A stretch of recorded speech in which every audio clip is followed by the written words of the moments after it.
가끔 오해하시는 경우가 목 때문에 이석증이 생기거나 목 때문에 어지럽다고 생각하시는 분들이 있는데,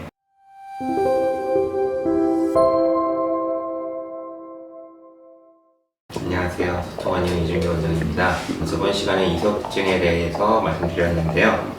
오늘은 그 이석증을 한의학적으로 어떻게 치료하는지에 대해 말씀드리겠습니다. 저번에 말씀드렸던 게 이석이 떨어져 나온 상태에서 이걸 제거하는 치료법이 이제 주로 이석증 치료법이라고 알려진 방법들인데, 그 방법 이후에 남을 수 있는 증상들과 그에 대해서 어떻게 치료해야 되는지에 대해 말씀드린다고 했는데요. 저번에 말씀드린 것처럼 일단 이석이 떨어져 나온 원인에 대한 치료가 된 것이 아니기 때문에 재발의 문제가 있을 수 있습니다.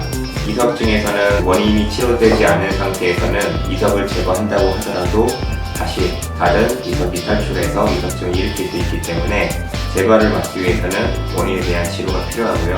그 원인은 당연히 이 이석이 붙어있는 이 내이에 있는 어떤 조직에 손상이 될 것입니다.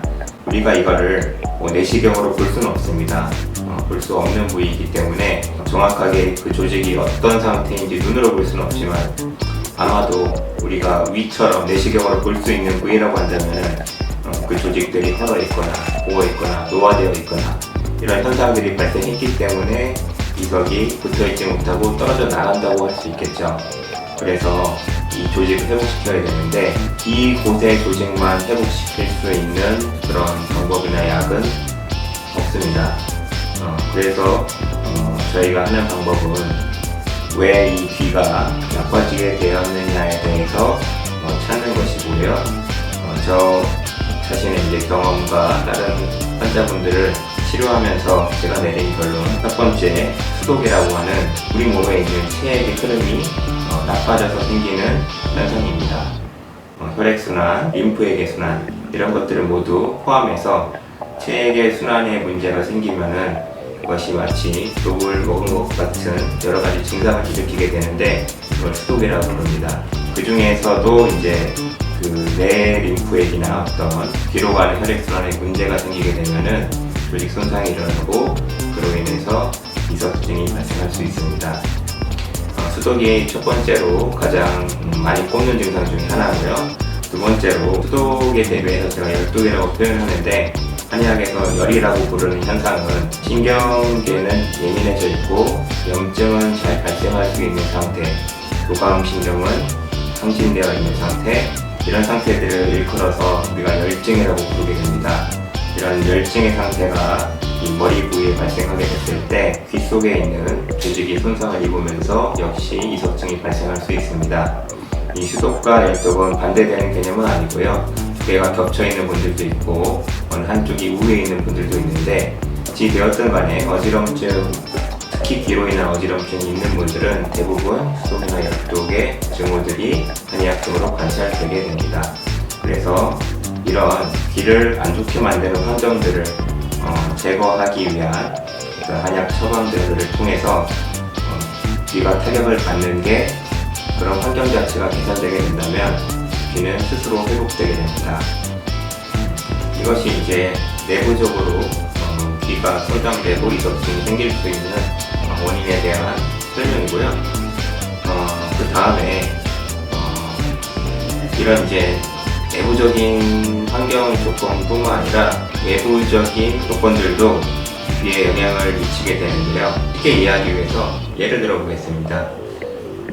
위장이 안 좋은 사람이 이렇게 웅크린 자세로 계속 일을 하게 된다면 쉽게 소화가 되지 않고 가스가 찼다든가 소화불량이 잘 생기게 되겠죠. 여기에 대해서 직관적으로 잘 이해할 수 있습니다. 마찬가지로 어떤 내장기를 담고 있는 외부 그릇이 틀어져 있다면 그리로 가는 어떤 순환이라든가 신경계의 정보라든가 이런 데 모두 오류가 생기게 되면서 장기간 이어질 때 내부의 장기들이 손상될 수 있습니다. 그 중에 하나가 귀 역시 그럴 수 있는데요. 특히 귀는 균형을 체크를 하는 기능을 하고 있습니다. 그래서 어디로 움직이는지, 얼마나 빨리 움직이는지 이런 거를 균형을 감지하게 되는데요. 만약 제가 과장되게 해서 목이 이렇게 많이 틀어져 있다고 한다면은 양쪽으로 들어가는 신호가 계속 다른 톤의 신호가 들어가게 될 것이고, 이것은 장기적으로 귀에 스트레스를 줄 것입니다.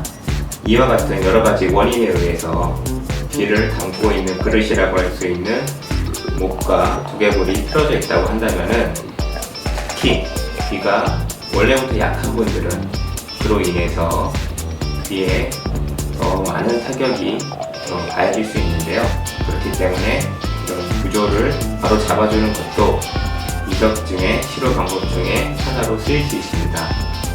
다시 한번 말씀드리는데, 여기서 가끔 오해하시는 경우가 목 때문에 이석증이 생기거나 목 때문에 어지럽다고 생각하시는 분들이 있는데, 어지럼증의 1차적인 원인은 귀입니다. 귀 속에 있는 전정이라는 것이죠. 근데 이 전정을 안 좋게 만드는 여러 요인 중에 하나로 척추와 두개골의 상태가 있게 되는 겁니다. 그래서 이런 구조들을 바로 잡아주는 치료를 해주면은 귀가 회복되는 속도가 이런 걸 안 하고 그냥 치료만 있을 때보다 더 빨라집니다. 다음번에는 이런 문제들을 바로잡기 위해서 저희가 쓰고 있는 춘화요법에 대해서 조금 더 자세히 말씀드리겠습니다.